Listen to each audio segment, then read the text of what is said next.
আমরা গেছি বছরও আগুন লাগছিল, আগুন লাগার পর আমরা আমাদেরকে এখান থেকে ঢুকতে দেয়নি, আমরা ওখান থেকে ঢুকে আমরা আগুন নিবেছি।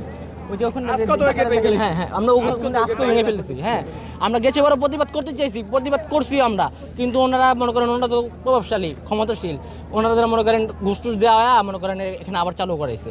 গেছে বছরও মেবি 2 জন আহত হয়েছে। আর আমরা চাইতেছিলাম এটা পার্মানেন্টলি মানে বন্ধ করে দিতে।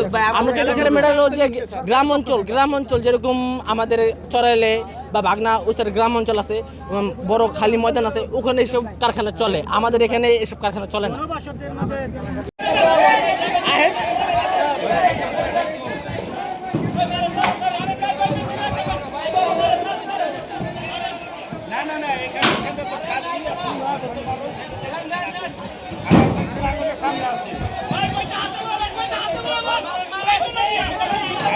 এই যে এখন ঘটলো আসলে এই ব্যাপারগুলো আসলে তারপরে এখন দিনে থেকে আমরা বাইচে গেছি। যদি রাতের অন্ধকার রাখতো আমরা অন্ধকারে মারা যেতাম এলাকার মানুষ, আরো তো ভয় ভয় যেত। এই যে সিলিন্ডারগুলো সরাইছে, এগুলো না সরাইলে এগুলো যদি বাস হইতো এলাকার মানুষ আশেপাশে বাড়িগুলো সব চলে যেত।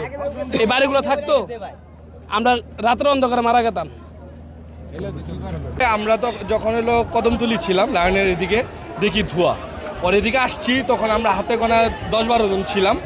তো এটা আইসা দেখলাম যে এদিকে গ্যাস লাইটের একটা কারখানা, শুনলাম এর আগেও বলে এটাকে এদিকে একটা কারখানা আগুন লাগছিল। এই আগুনে অনেকগুলো দেখা চারোদিকে ছত্রায় গেছে।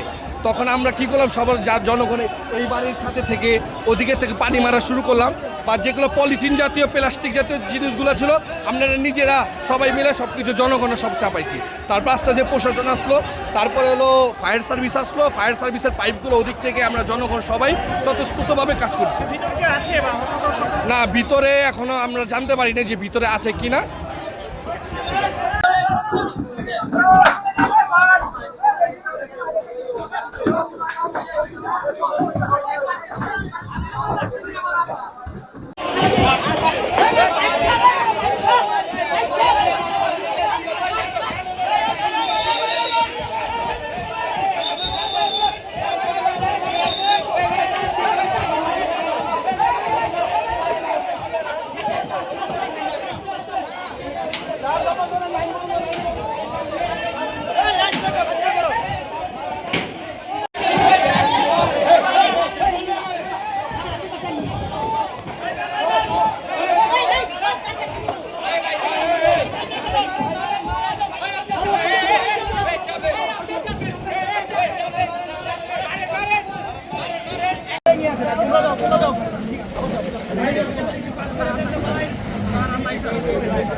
প্রচুর পানি দরকার।